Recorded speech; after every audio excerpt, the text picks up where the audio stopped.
I am old school, but I think I'm right. And I think that cash flow matters. And I think that any, analyst who's being intellectually honest, buy or sell side, is going to look at the negative free cash flow. And if you try to forecast a turnaround in that, it's going to take massive price increases. They're not going to get there at $10. I kind of modeled out about $13 a month domestic and about 11 internationally, and they'll get to cash flow break even. So to justify this valuation, which is near $80 billion, they're going to have to raise prices to something close to $20 and grow their sub base from something like 100 to about 150 million subscribers. All of that may happen. Homer, with all due respect, what the fuck are you talking about?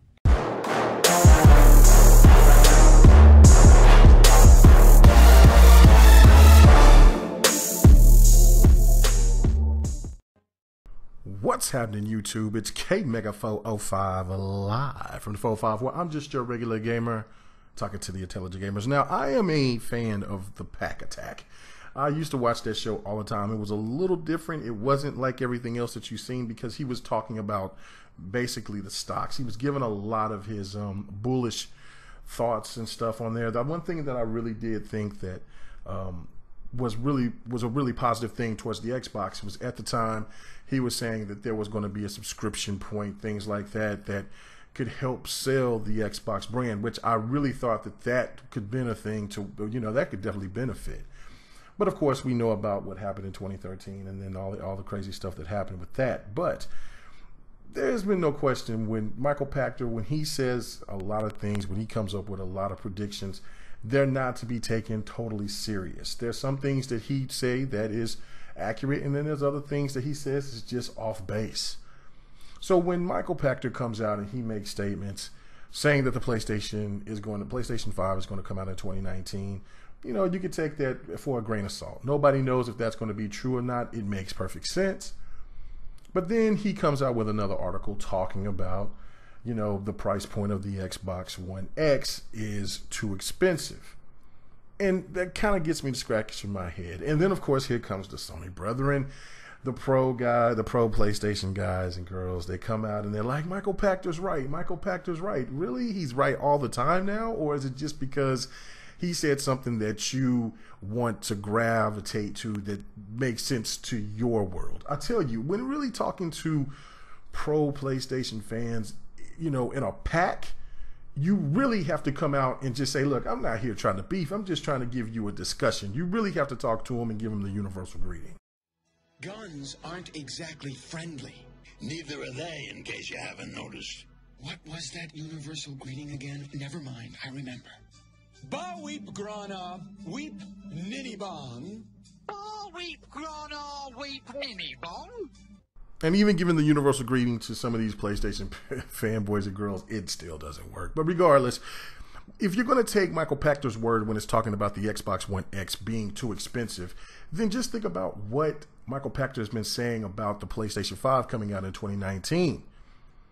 That can lead to two different problems: the power aspect of it and also the price point. If the PlayStation is going to be more powerful than the Xbox X, it's going to cost more. If it's going to use that Vega or Ryzen, it's definitely going to cost. It's just no different than what everybody was projecting if Vega and Ryzen was going to be in the Xbox One X, and they were saying it was going to be $600, $700, $800 console. So what do you think if PlayStation is going to do that? And that's really not a smart move for PlayStation. I know that they can get big-headed and do silly things, going back to the PlayStation, 3 era, but the beginning of that generation having a $600 system, but I don't see them doing that again. So what they want to do is keep the momentum going. So basically what you're saying is that the Xbox One X could still be just as powerful or just slightly less powerful, not a substantial amount. So we'll be looking at basically kind of like the same thing that we've seen at the beginning of this generation.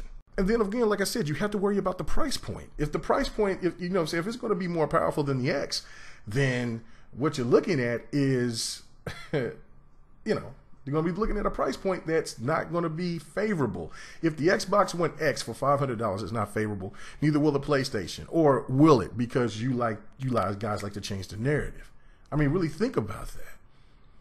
Again, it's just no different than what Michael Pachter was talking about with the whole Netflix deal. There is no way in hell that Netflix is going to raise their price point to $20. In 5 years, it could happen. Yeah. But then you have competition, just like you have the Xbox. It's just like what, people have told me, PlayStation fans have told me, is that, well, you got the Pro that's going to be cheaper, going to be what, $300? They didn't drop the price. Actually, they raised it. You're paying like $450. They're that confident. But once that power differential be shown with these games, I think that's going to change everything. And the people that I believe, it's not people like Michael Pachter. It's going to be people like this. Long-term Sony fanboy here. Gotta say, this beast is going to make me jump ship if it has the games to make use of all that power. That's the people that I'm going to believe in. And there's a lot of them out there. Even the ones that don't want to come out and say it to the other diehard PlayStation friends or PC friends. Because, again, when you're talking about the Xbox One X, this thing is going to be more powerful than a lot of people's PCs. It's going to draw interests.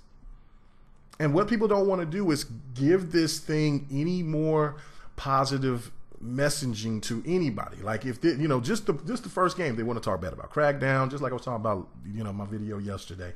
They just want to keep the narrative the same, is that the Xbox is still dead. Whatever the case may be, they don't have enough games, or they just don't have enough power, or they're just silly. They don't know what they're doing. Look, this is the thing right here. If it was good for you to pay $600 for a PlayStation 3, it's good for you to pay $500 for a Xbox One X. If it's going to be good for you in the next 2 years to pay for a PlayStation 5 that's going to be $499, then it's good for you to pay for an Xbox One X for $500. You see my point? It really doesn't matter what Michael Pachter says or anybody else out there that's been spewing that it costs too much. You get what you pay for. If you want to go out to the store and buy bologna, then damn it, it's going to hurt. If you want to go buy Roman noodles and eat those every day, it's going to cost you in the long run, body-wise. But if you want to go and eat steak, you want to eat the finest meats, you want to go get that deli turkey meat, you're going to pay for it. That's just with everything. So if you really want to get something that has quality, then you're going to pay for it. If the PlayStation Pro is the baloney of gaming. It is a crock. If you don't have a PlayStation 4, then yeah, you can go ahead and get one. But for $400 to $450, it's not worth it. It's might as well just get the Slim or just get the vanilla, because it's not that substantial difference. Now, of course, it's supposed to be great for VR, I guess. I have no idea. I'm not interested in VR at this particular moment. What I'm interested in is the investment that I put into this 4K television so I could be able to play gaming in 4K. Even if it's high res or if it's upscale, checkerboard, whatever, as long as it's 4K. You know what? Cut all the garbage out with this. Well, if it's checkerboard, then it's not native this. If it's not this, it's not worth it. Because when you were playing your PlayStation Pro, the baloney of the consoles, the bad meat, then of course what will happen is that you settled. So when you go and you get native 4K and you want to play it on a system that is capable of playing more games than native 4K, you would think that you would want to upgrade. But you don't want to pay that extra $50, right? That you don't want to pay that extra $50, or you don't want to pay that extra $100, whatever the case may be. You just don't want to do it. You want to make every excuse to say, well, I'll just wait for the PlayStation 5. And then when the PlayStation 5 becomes $499, then I can't wait to hear that excuse. So, look, for all the people out there that are interested in the Xbox One X, get it. And let's enjoy gaming like we should. You know what I'm saying? Xbox is listen to us. This is the We Heard You console. And guaranteed that they're going to be the We Heard You games that's going to be coming out, and they're going to be coming out in abundance.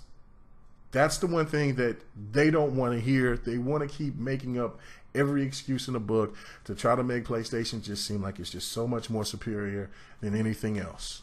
And you know what? For those fans out there that love PlayStation, that's fine. There's nothing wrong with being a PlayStation fan. But don't try to bring your rhetoric over to Xbox fans or to PC fans or Nintendo fans and tell us that because we have a Metacritic score of this, that, blah, blah, blah, that never ever mattered to me, and it never will. I don't care if they gave Tekken 7 a 10, a Metacritic, whatever the Metacritic, the highest Metacritic you can get.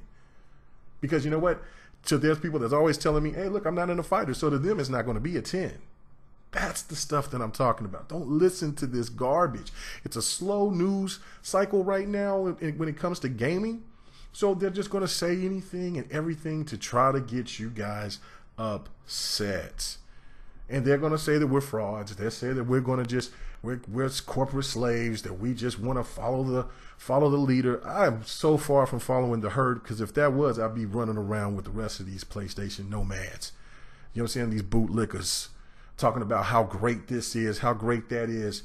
And nobody talks about these games. You don't see gameplay.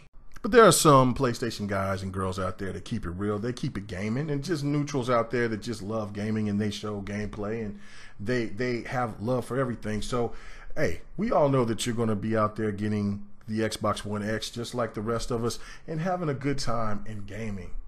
You know, if the PlayStation 5 comes and it looks like it's going to be awesome and the games that's going to come with it looks like they're going to be great, I'm going to be on that too. And I got no problem with saying that.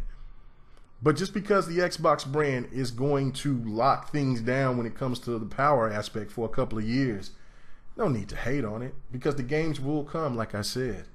But I definitely like to hear your thoughts, man. Hey, for everybody out there, man, please subscribe to the channel. Check out the GRG podcast. Everybody have a good night.